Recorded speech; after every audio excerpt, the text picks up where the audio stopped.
Hello, friends. My name is Steve, and I'm here today with Stacey and Lauren. We're here to talk today about Ghost City Girl by Simon Paul Wilson. So, Stacey and Lauren, if you want to introduce yourselves. Stacey, if you want to kick us off. So I'm Stacey with YouTube channel of Stacey's All Booked. You can also find me on Twitter and Instagram with some different version of Stacey's All Booked. But I have on my channel, I have all my contact information. But I'm really excited to be here. This was a very different book than what I usually read, so I'm excited to discuss it. Hi, everyone. My name is Lauren, and my channel is Paperback Empire, and it's the only social media that I have. But I read primarily sci-fi, but I also really like horror and urban fantasy, and I read some high fantasy. Ghost City Girl is right up my alley. Like, it's kind of cyberpunk sci-fi, which is like one of my favorite subgenres of sci-fi. So Nice. Yeah, I think it was a hit for all of us. From what we were talking a minute ago, that it was a fun book for all of us. I think we all enjoyed it. Yeah. I know Brandy did too. She's watching her. She's having some back issues today, but yeah, I know she really enjoyed it. So, Stacey, you want to kick us off with what's your thoughts on kind of overall? We'll start with that first. So I was a little nervous about this one. It sounded amazing. The synopsis sounded amazing, but I left.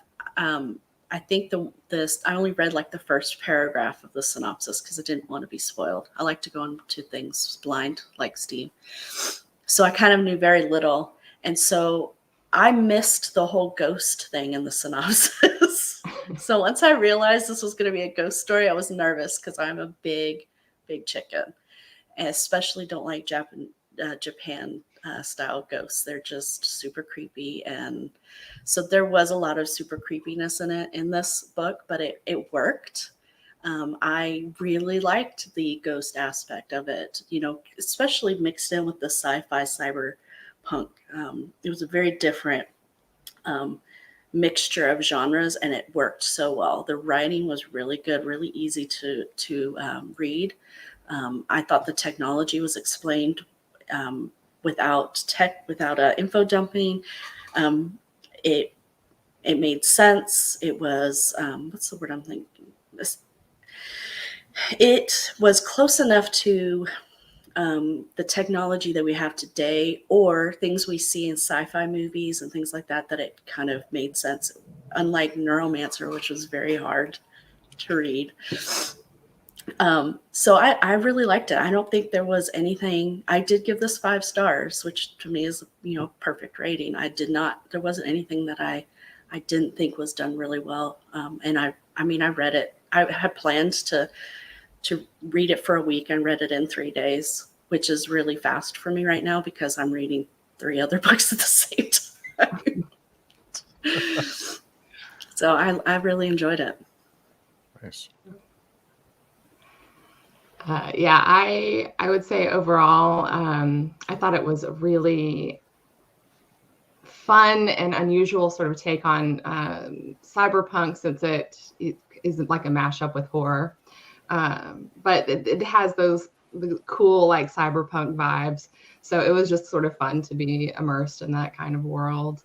I agree with Stacey. Like, it was very well written, easy to digest. For some reason, cyberpunk, probably because it tends to, what I've noticed in a lot of cyberpunk, has a lot of like invented vocabulary in it, which is what can make it so difficult to follow along. But this was like very easy to read, very easy to follow along, like instantly immersed in the world. Like, I was sucked into the story right away. And it's very unlike anything I've ever read before. Like, I think it was like conceptually a super creative, imaginative concept. So yeah, that was just kind of my overall impression. I described it to my husband as the Fifth Element and The Ring and mixed together. It's like the only way that I could figure out, like the same kind of concepts as the Fifth Element, the same kind of futuristic world, but instead of aliens, you're fighting, the scary, freaky ghosts that crawl out of your TV set. to get Yeah, through it's these funny. conversations. Whenever I saw the title of it, Ghost City Girl, I was thinking just like Ghost City, like an empty city. But no, That's it's what like I thought. ghosts. I thought it was going to be like a dystopian kind of thing. I don't know how I missed that, but Yeah. I tried not to read too much into it. I think mostly the descriptions I got was when Simon Paul when you had your conversation with him, and he had said something about it, and I was like, oh, that really sounds good. I want to read that, and I must have missed the whole ghost thing because I Yeah. just Yeah, when I realized that, I was just like, of I course. know. But the technology surrounding the way that they try to, they had the shields and all this stuff, really all because of the ghosts. They had the sirens. I loved that way that was done, because a lot of times in sci-fi, and I don't read a lot of cyberpunk, so I don't know if it's the case for cyberpunk, but a lot of times they'll, like you were saying, they're very inventive, but sometimes it doesn't make sense. It's like you're creating this technology just because you want something different in your story, and it doesn't make sense for the world. And I loved the way that the technology here has evolved to deal with the issues that the people are dealing with. 100 years has gone since, the ghost quake. And so it makes sense that their technology would advance in that direction, in addition to advancing to accommodate for a larger population as population grows and cities move up instead of out. I love that concept too, because you don't see that. You don't see a lot of sci-fi where, except, the ones where like the whole world, or you got these cities that are, I don't know if you read Isaac Asimov. I haven't, not yet. Okay, well, in his Robot series, the first book is about a detective who's solving a murder mystery, and their cities are so big they have these mechanical walkways. They're like highways. You get on them, and they're kind of like those escalator type things in the airports that are horizontal, though they don't go up. Yeah. And each one is a different speed. So you get on the slow lane, and then you have to go from there to the little faster. So depending on how far you have to travel, will depend on which lane you're in. And you just stand there and just wait. But these cities are massive because they've grown out instead of up, like you see in Ghost City Girl. Yeah. I think that's actually a common thing in some old, like Robert Heinlein, is those like moving walkways or whatever, which is pretty cool. But yeah, I agree. Like the city moving up, I love that. Like the Jetsons, kind of what it reminded me of. Yes. Yeah. Especially with the government buildings like being above the clouds and everything. I could picture everything. I thought that the writing was done so well. It was very accessible, but yet it wasn't simplified. So you still got all the visuals that you need in order to picture the world without it being so complex that it was hard to wrap your head around. I thought it was done really good, really well. Got to know the characters, and then it kind of sprinkled in the world enough to where it wasn't all at once. So you learned as you went along. It wasn't just a big info dump at the beginning or towards the beginning that just like, so bits and pieces. But Brandy's here. She says, I love this book, and the rest is here too. Hi, I look forward to this discussion. Usually don't read sci-fi. She says, I also like the emotional aspects of the story. The tragic familiar relationships and with her parents was heartbreaking. Mm-hmm. Oh God, her mom. Yeah, I have some thoughts on that. I want to see what you guys think. Andres says, if it had been about watching Kenshi go through a normal week, I'd have enjoyed it as much. Simon Paul has a great writing voice. Yes, I agree. And, LG Doherty is here. Hey, LJ, thanks for coming by. Hey. So I did have some thoughts on I did, especially the mother, because I wondered, because she wants to be plugged in all the time, and she constantly needs to be plugged in. And I wondered if that was kind of a compare, if you can compare that to us with either entertainment or like social media, like we're on our phones or we're on Facebook or Twitter or whatever it may be, or we're watching TV or whatever, forms of entertainment. I wonder if there is some kind of, you kind of think, is that what I look like when I'm vegging out in front of Netflix? Right. Mm-hmm. Yeah. Yeah, like when I was screaming at my son this morning because I couldn't find the remote, and I asked him to come and turn on the TV for me. It's like, oh my god, I'm that mom.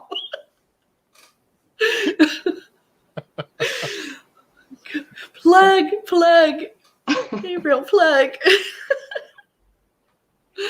Oh, it was Actually, awful. It reminded me a lot of, it's funny because I read these two books back to back, but right before I read this, I read The Electric State, which it's kind of it's a dystopian story, but like in the story, there's this extremely advanced VR system that people just get into and get really addicted to. And just, they get so plugged into it that they basically just rot away. They just, they once they get the addiction, like they never take it off again, and they just like slowly rot. So, and I feel like I had read another book with sort of a similar thing before, and I was just like, man, it's interesting that authors are like, this is kind of, it's obviously a lens that authors are starting to see our world through. Like, this is a legit possibility, and to like really consider that and see it kind of from the outside, like while you're reading it and watching these characters like sort of succumb to that. Very like, I don't know, kind of spooky. Yeah, it. I think Black Mirror, they had an episode about that as well, and so this is definitely something that a lot of authors and other media have explored, and it's no less terrifying. Even here, it's like, yeah, I've seen this before, I've read this before, but it's no less terrifying to just to imagine what that could be like. Being both sides of the coin, being the mom, and because there's at one point where I can't remember the young girl's name. I'm sorry, I'm really bad with names in books. Same Kichi? Is it Michi? Kichi? No, the young little girl, the one from Tokyo. Oh, I'm really bad with the names too. Yeah. Was it, Start with it. Miyaka. Miyaka? Yes. So when she has the ability to kind of, I guess she's got telepathy, right? I think that's what they called it in the book. And she tells her that she hears her mom saying, there's two voices in her head, and one is saying, help me, over and over again. I don't know about you guys, but I got goosebumps. That was so creepy. And then I was kind of just a little disappointed that you didn't get any more there. Like, I wanted that to be explored a little more, especially when Kichi hears her mom calling her, towards the end of the book. I wanted to see, I don't know, why tell me that there's part of her mom that is reaching out and asking for help? And, does that mean she's trying to escape this virtual world? Does she want to come out? I wanted to know more about that, but that's just because I found that whole idea just really, really scary, because it's just, I grew up in a single parent household, and I did not have a mother, and so I could really relate to Kichi that I had of parents, though. She was literally taking care of her only parent that was still there, but it's like I could understand that kind of feeling of abandonment. But then to have that reminder every single day with her mom calling her, and then having to go and plug her into the, basically it's like feeding her drugs, helping her with her addiction.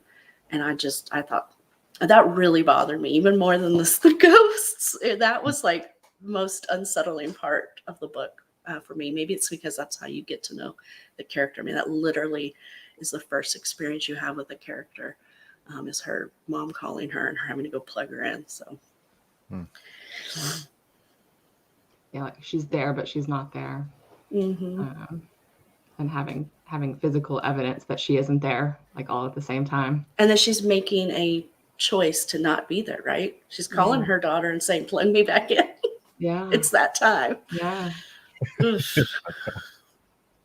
And then the stuff that she was doing. She's like, okay, I'm going to turn on the music because I don't want to hear my mom and her VR porn.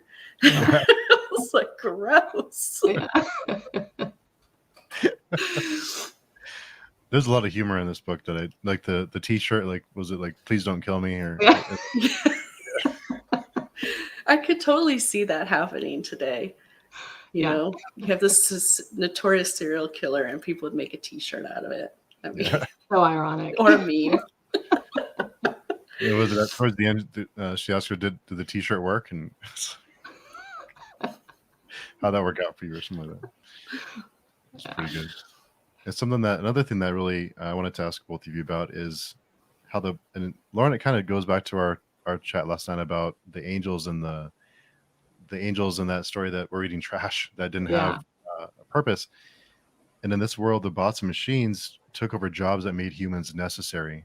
And I think a lot of no one really had a purpose anymore. Everyone was just kind of wandering around, and no one really had anything. That's why everyone was ready to jump when the shields were down, or when they were ready to jump off because they were lost and didn't have anything really to live for. They didn't have a purpose, and that kind of made me wonder with humans being replaced. I wonder if we're, I don't know, kind of like the other things you guys mentioned is kind of maybe, are we going to get to that point where we don't have anything to do? We're just kind of watching, being plugged in, like plug me in. Yeah, for sure. And it also is kind of like, I don't know if either of you have read Scythe, like the Arc of Scythe, where technology is kind of advanced, where people can just live indefinitely and they don't have to work. They can work if they choose to, but it's very thought provoking in the same way, like how long, if you have nothing to do and no reason to do anything, like what's the point? That was very interesting. I feel the same way about that sort of aspect of the plot. It like really makes you think, if you were in that position, how you would feel. And plus, like, the people in the book they're in this constant state of fear and like hypervigilance. Mm-hmm. So a combination of like being in that heightened emotional state at all times and having, what kind of purpose do you have? Like, yeah. Yeah, not good for the your mental health.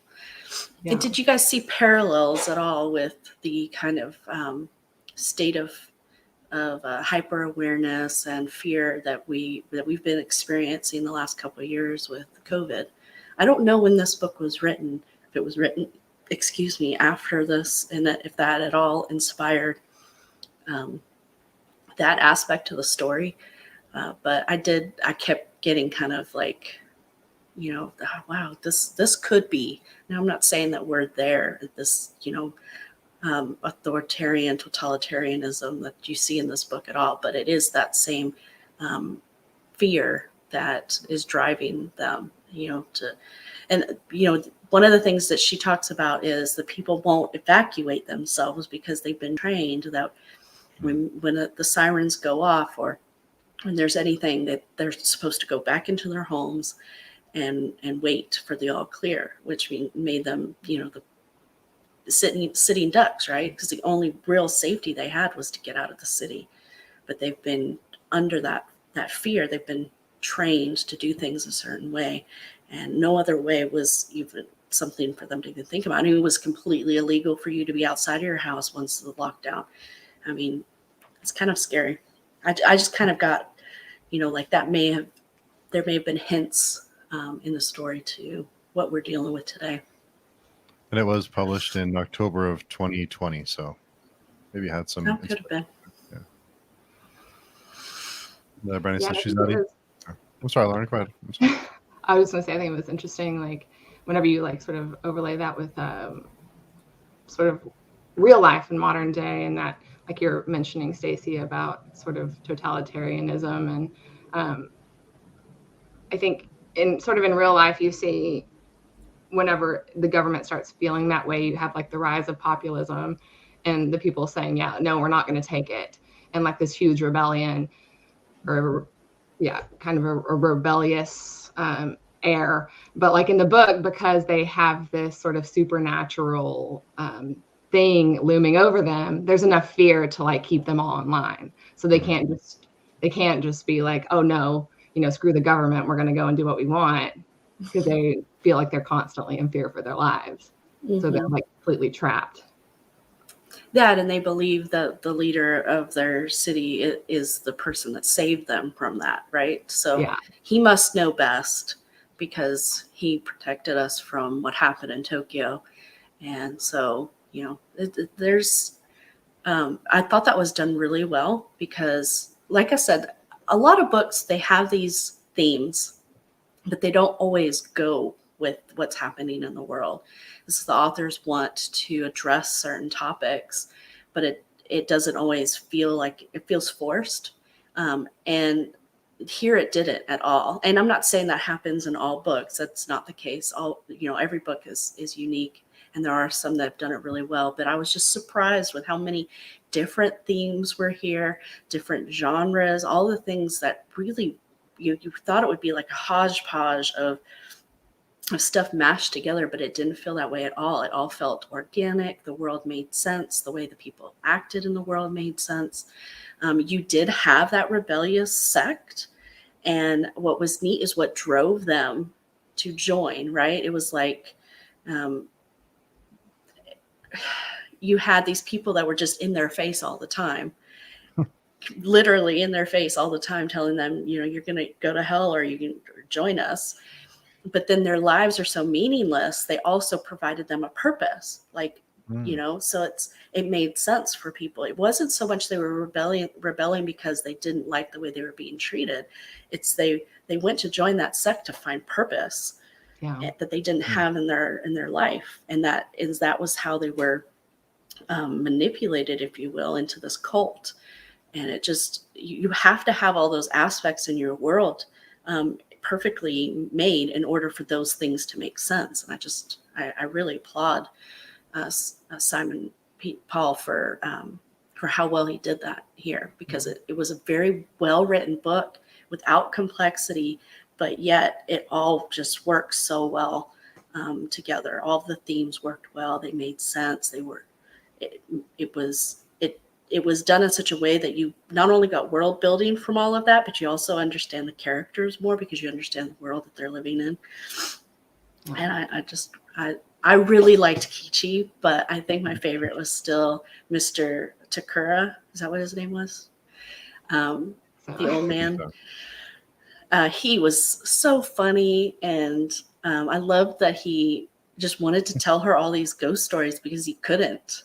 Like, I wondered why he picked her, if he picked her because of how he found her, or if there was some other reason. I felt like there's a little bit of mystery behind who she was and what her role was. I don't know if you guys picked up on that at all. I think he wanted a companion, and he thought of her as kind of a safe. He didn't really think it ever really come back to him, or kind of felt safe telling her a little bit. But I like the whole. I was sick as I was reading this book. It hurt to even stand up or do anything, but I had this urge to drink tea the whole time I was reading this book. Or eat inferno noodles. Yeah, the noodles too. Yeah, I wanted the noodles. That sounds good. Yeah. And Brandy says, and she's not even a child anymore. She's an adult taking care of her mother who suffers from addiction. Yeah. And the humor is never pushed on you. It's handled very well. I love the humor in this one. Yeah. It was like subtle. It wasn't like in your face humor. It was just like sort of funny, the way that people are just funny. The sort of little quirks and personalities. Yeah. I think it had a good sense of humor. It wasn't a funny book. It was just like the characters were natural, and that's what made them clever and funny. Yeah, I agree. The rest also says, what you also notice is that each chapter ends on a cliffhanger or with a question or in the midst of an action, so you immediately want to continue with the next chapter. Yeah. It was really hard for me to stop reading, but I had life and I had to do things. If it had an audiobook, I would have read it in one day. because I would have just listened to it. But I had to use my eyes. Yeah, I think I read like 90% of it in one day just because I just sat there and I didn't want to. I wanted to know what happened. Yeah. I know. I really hope that Kill Ghost City is the next one. I really hope it comes out soon because I have got to know.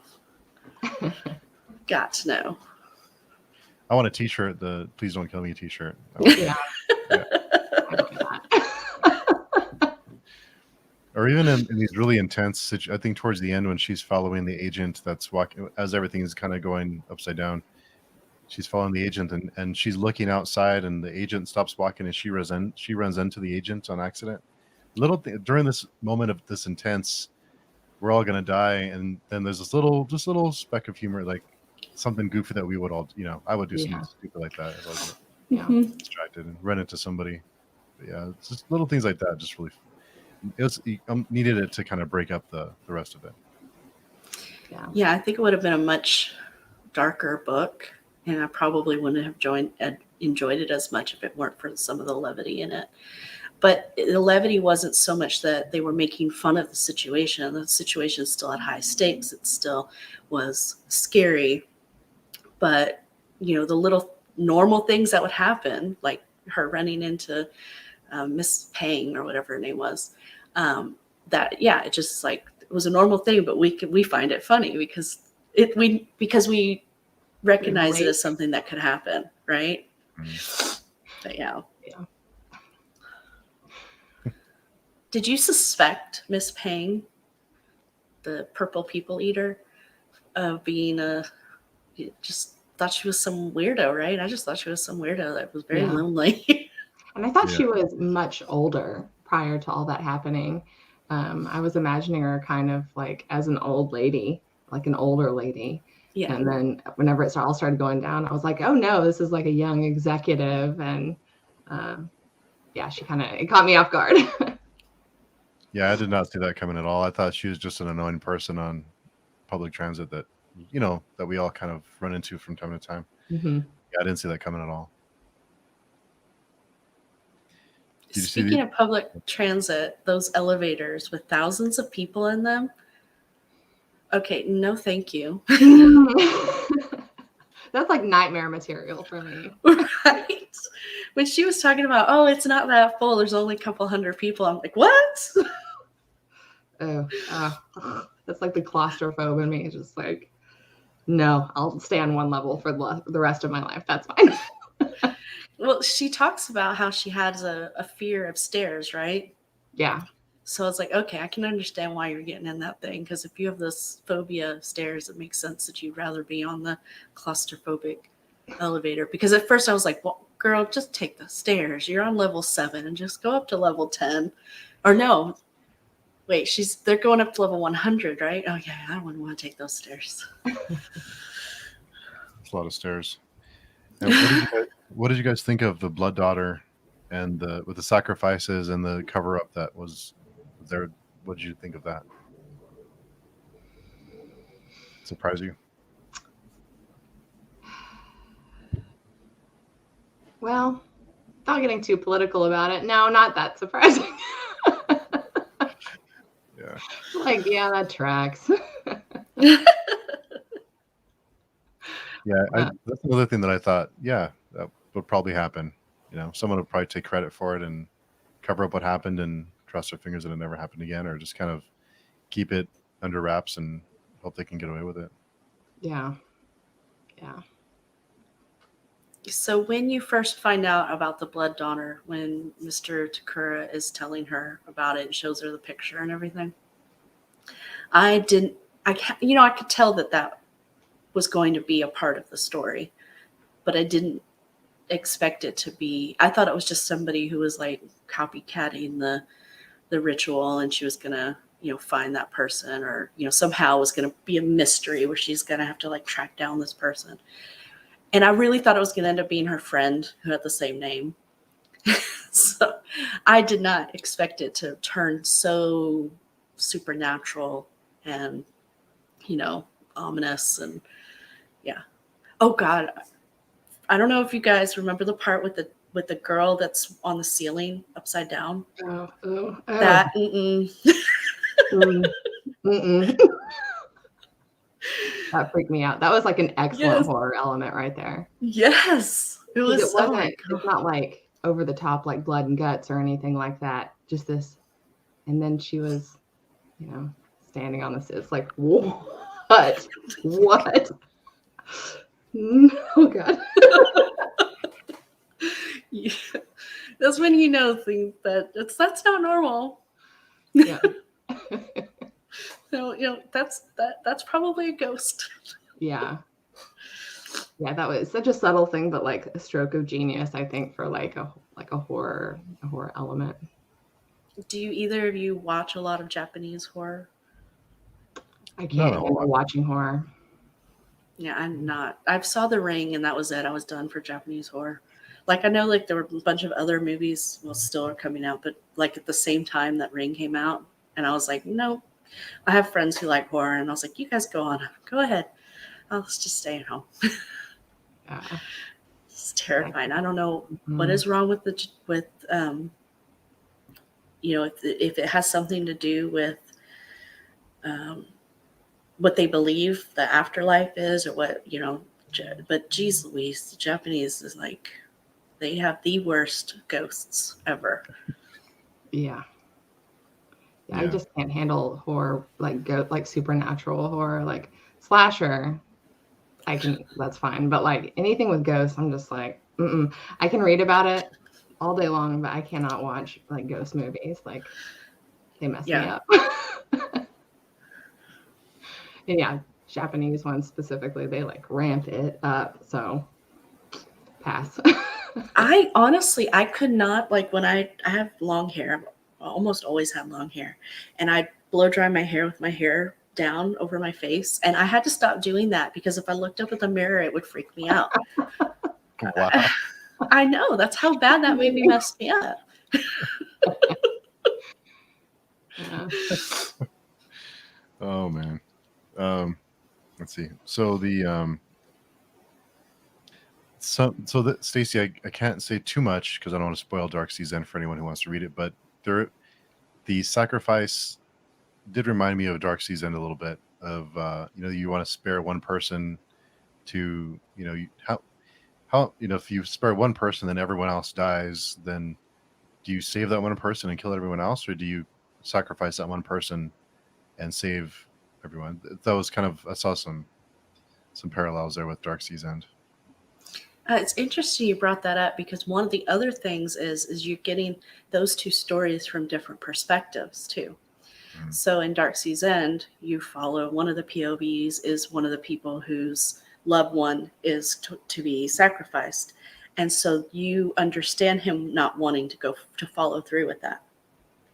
But here in GhostCityGirl, you're in the point of view of somebody who has had to reap the consequences of somebody who chose not to sacrifice their loved one. And so in Dead Sea's End, it's like I could understand why he would do that. I didn't have any issues with it at all if he wanted to not go follow through with it. But here you're condemning, I think the reader, there's probably no reader who wouldn't say, what an asshole. Millions of people, because, and then his daughter ends up, killing herself anyway. It's like, so it was for naught. So it's super tragic here. Whereas it's so amazing how just being in the perspective of certain characters, even though the situations are exactly the same, how you as a reader, just by being in their shoes, see things differently. It's really cool. So I think it's neat that you brought that up as a comparison, because those are two situations are very similar, but because of your reader's point of view, you have different feelings about it. Mm-hmm. Interesting. Wasn't that like a standard sort of the philosophical conundrum, like the debate of like the speeding train or whatever, and heading, I can't remember specifically what it is, but it's this, essentially that, like, would you sacrifice the one or the few like to save the many and vice versa, and like different opinions on what, if you choose one over the other, are you a sociopath because you made this choice over the other one, right? Which I've heard that before, like, oh, well, if you don't pick your loved ones, or if you, either way, like, there's something wrong with you. But so I don't know, this book was like, I think when you pose that to a person, most people would be like, well, of course I would save my loved one. Of course, it's my loved one. But yeah, like, seeing it from this perspective, it's just, you never see this sort of shift, like the consequence of it. So I don't know. I honestly, before I ever read this book, I think about that like philosophical conundrum kind of a lot. I don't know why, but like whenever I heard that, like when I was in college, it just stuck, and it comes to my mind a lot. So it was like really interesting seeing this sort of fictionalized like mix up of it, and what that looks like to make the choice that I think most people would probably not make, or have a very hard time making.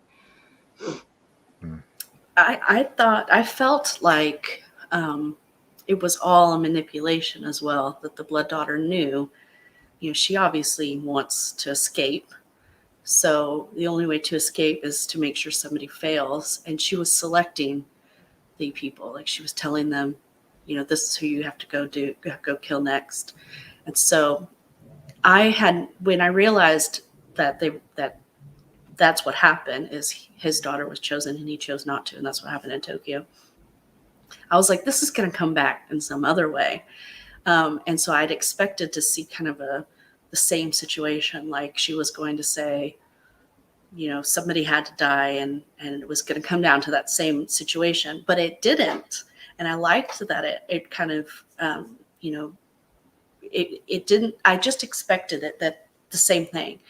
And I thought Kichi was going to be that person that would have to make a decision, and she would be put in that same situation as the hero of the story. And I liked that it didn't, it didn't go where I expected it to go. So that was really good too, because I thought it was going to come full circle. Honestly, when she was on the table with Red Raikou, I think is how you'd say it. I thought that was ultimately going to be her saying, hey, I'm willing to sacrifice myself to save everybody. And that would be like the thing that killed. I just kept going in my head thinking of all these possibilities and it didn't go in any of those directions. Oh. Yeah. And I wanted wasabi. We actually went out for sushi. Yeah, we did. I actually went out for noodles. But I didn't get Inferno noodles because I don't like udon noodles, those thick noodles. I went and got pho. Oh, nice. So, but I got it spicy. I still haven't satisfied the craving. I need to. Now talking about it again, I'm like, gosh, I need the noodles. Andrea says there's a shadow of J.K. Chesterton's The Man Who Was Thursday. The comment refers to government secrecy stuff. Let's check that out. Yeah, I should check that out. I love political intrigue in stories. And just even though that was kind of a background part of the story, it was kind of a backstory that led you to where you were. And I still really liked the way it was done here. Especially how it was like a committee of people that had to, once they knew the name of who the blood daughter wanted sacrificed, and he's like, oh, no. So he killed everybody on the committee. So it's like, damn, that dude was like, had no trouble killing people. That was not a problem. Yeah. Just not his daughter. So. He also says the storyline with the sacrifice one to save millions is mirrored in the Red Raikou strand when one more sacrifice is required. That's true. But then she's like, no, I don't accept her. Yeah. When she makes a statement, blood daughter, at that point, she says, I want her to watch and see. I wish I had the book in front of me, but I don't. I want her to watch and see everything go wrong, basically. Who was she talking about? Was she talking about Kichi, or was she talking about Misaki? Is it Misaki? Because she was essentially the reincarnation of the guy's daughter, right? Was it her that she wanted to see everything be destroyed because it was her fault, right? Because her father wouldn't sacrifice her. That's what I took I from was it. wondering. That's what you took. Because I wasn't sure at that point. At that point, I thought she was talking about Kichi, and I'm like, why? Yeah. I think I took it that other way. Poor Kichi. Yeah. So speaking of her, what did you think about her jumping at the end?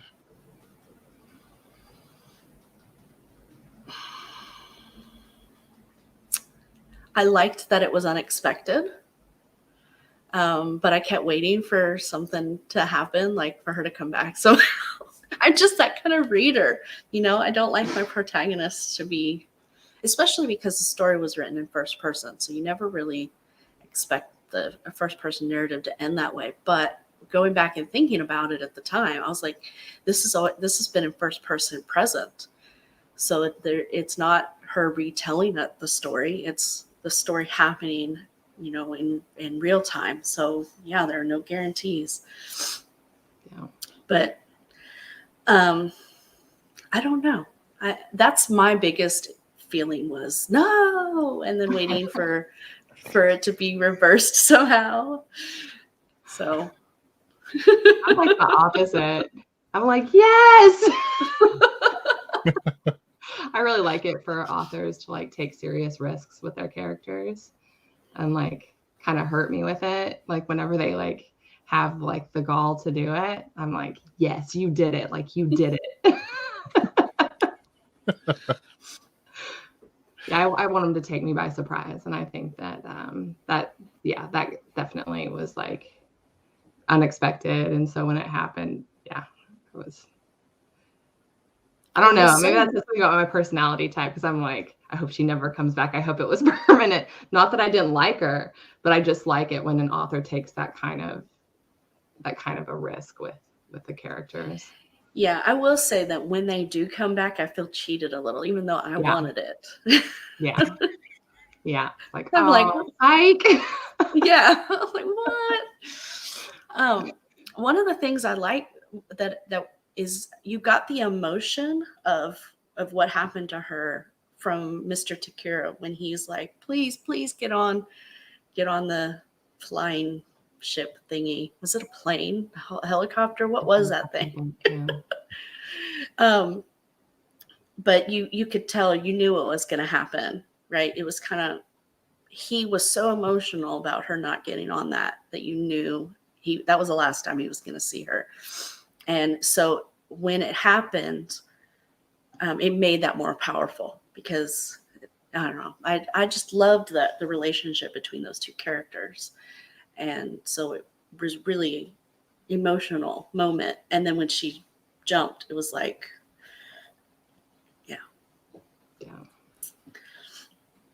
The rest is the storyline with the sacrifice one to save millions is mirrored. Oh, sorry, wrong one. Sorry, wrong comment. What Stacey said. This girl must bear witness to my rising. That's what she said. Yeah.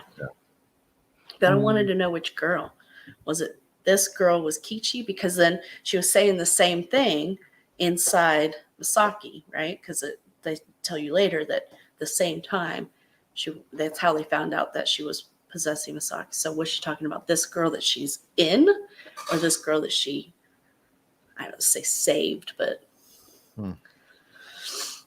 Interesting. So that's why I wasn't quite sure. Either one is interesting. Maybe it was both. Yeah. I'm guessing we'll find out. What did you think about how quickly Kichi and Misaki bonded? Did you think that was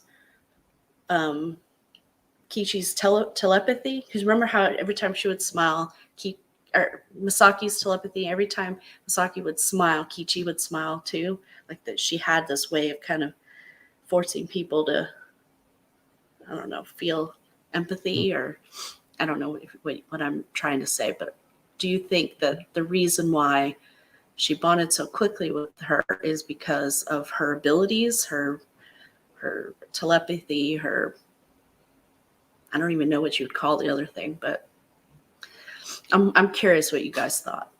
That was there? Did she have those powers on purpose? I wasn't sure. I wasn't sure. It wasn't. That was kind of something about it that I wasn't so fond of. There was a lot of ambiguity in some different things because it wasn't, for me, really made clear, like, is she just, that charismatic of a person, or is it a power, or, I don't know. I wish that had actually been a little bit clearer to me. Like, does she actually have some sort of supernatural ability, or is she just a really likable gal? Like, I don't know. I assumed it was like an ability she had, or something that she could do. But, yeah, like Yeah. it seemed like it was an ability, but it was because it was never really stated. That she was like able to have this sort of, not so much control, but like this sort of, she's just very like able to sort of enchant, be like really enchanting. That's exactly enchant. That's a great Enchant. word for it. So like, was she like, what was that? Yeah, I don't know. And Andres says, makes me wonder if Kichi and Blood Daughter are somehow related.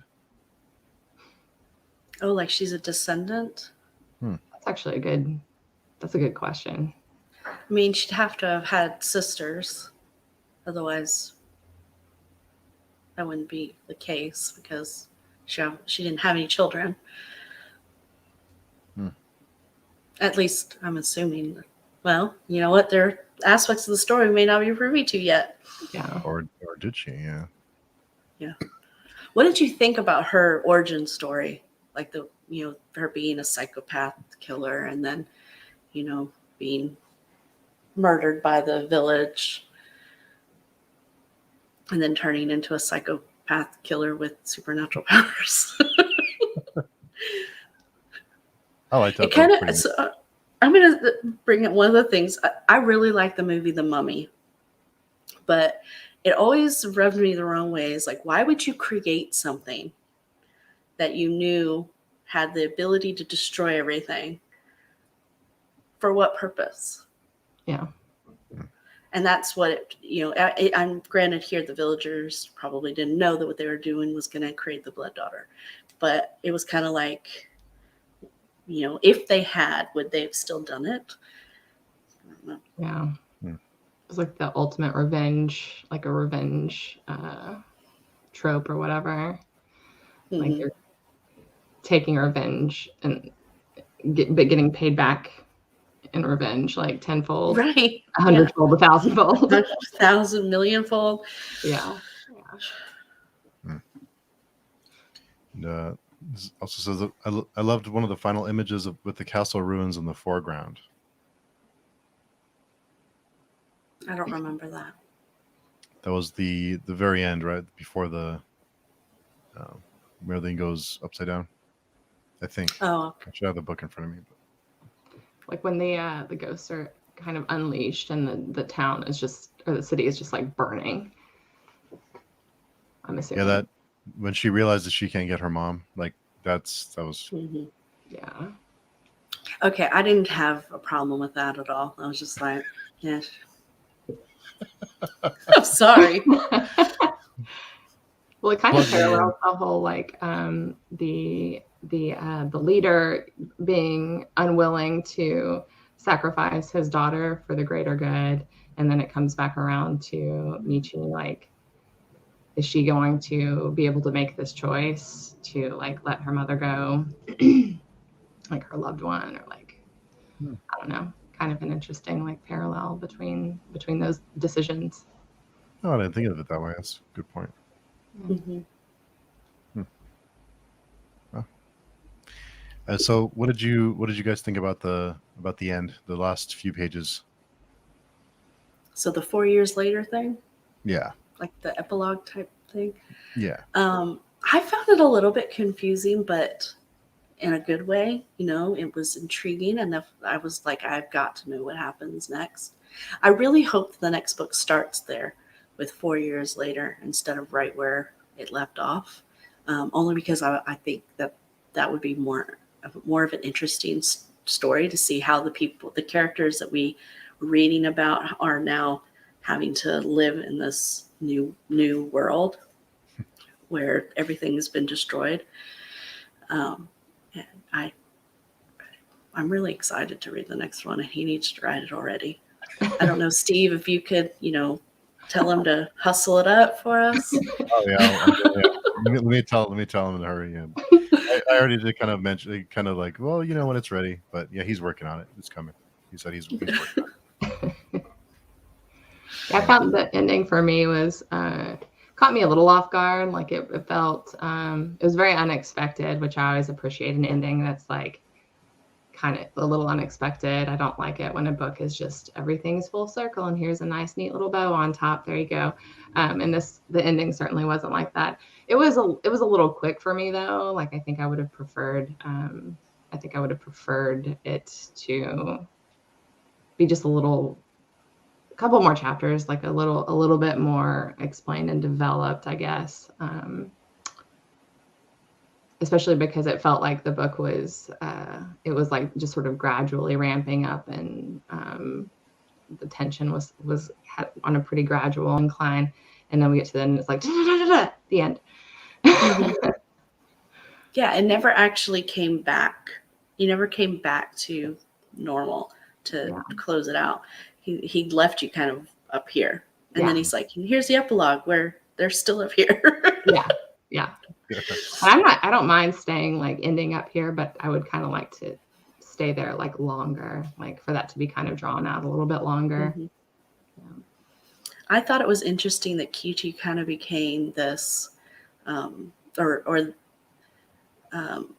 what I can't remember what was said, but they basically took that radio, the thing that Mr. Takura, the radio message, and it, I guess over time it got deteriorated, or it's kind of like the grapevine game. By the time it comes back around, it's a different message, and instead of it being that message that he intended for her it became almost like a call to everybody who's still there. That is almost like a hopeful thing. I thought that was very interesting, the way that got twisted, and now they use it as almost like a chant or a prayer, if you will. That was cool. Yeah. So, Stacey, final thoughts and predictions for book 2? I really don't know where book 2 will go. I mean, I'm assuming that we'll continue this fight against the Blood Daughter, but it would be really interesting to see him kind of just explore we hear about the survivors in Tokyo through Misaki, but very briefly, right? That people survived and that there's still some that live there. But I was really interested to see how they survived. How did they live? I mean, when you're at risk every time you leave the temple, and obviously they need food and water and all those things. So I'd like to see more of, now that our characters that we followed, kind of sort of followed in this book, are in the same situation. I'd like to see how they survive. I think it would be very interesting, kind of what's that zombie movie with Mila Jovovich? Resident Evil. Yeah, I think it would be kind of like that, where the city has just been taken over by monsters, and how do they... So I'd like to see that in the second book, and then hopefully we'll get a third one where it culminates in them finding a way to destroy Blood Daughter. Yeah. And Andres says the power may be related to the scan of Miyako they do later. And there was a moment near the end when the book may have ended in a loop, just going back to the beginning and creating that kind of hell. But of course, the story doesn't go there. It would also kind of be interesting to find Kichi, to see what happened to her. Now we've kind of had this opportunity where the line between the afterlife and the real life has kind of been blurred by the fact that the Blood Daughters unleashed this hell on earth, if you will. It'd be interesting if Kichi comes back as some kind of spirit, and you get to see her again that way. I don't know. Yeah. So, Lauren, what are your thoughts and predictions? I think that kind of like seeing the types of risks that the author took with this book and sort of the directions, kind of these sort of twists and turns through it. I wouldn't be surprised if the second book just kind of starts out somewhere very unexpected and goes some pretty unexpected places. But yeah, I think that I agree with you, Stacey. Like, it would be really interesting to see how these people survived, because that was a big question, I think, through Ghost City Girl, was like, you're kind of wondering the people in Tokyo, like, what is that life? How on earth? How can they possibly survive no matter what they do?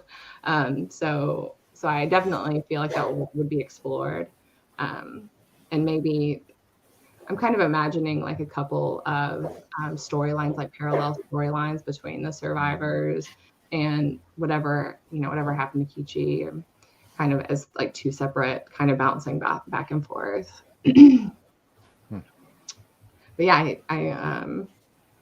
I think that this it was just such an imaginative book, and I've never read anything quite like it. So whatever, I trust this author to come up with something like pretty stinking clever for a continuation of the story. So it should be interesting to see.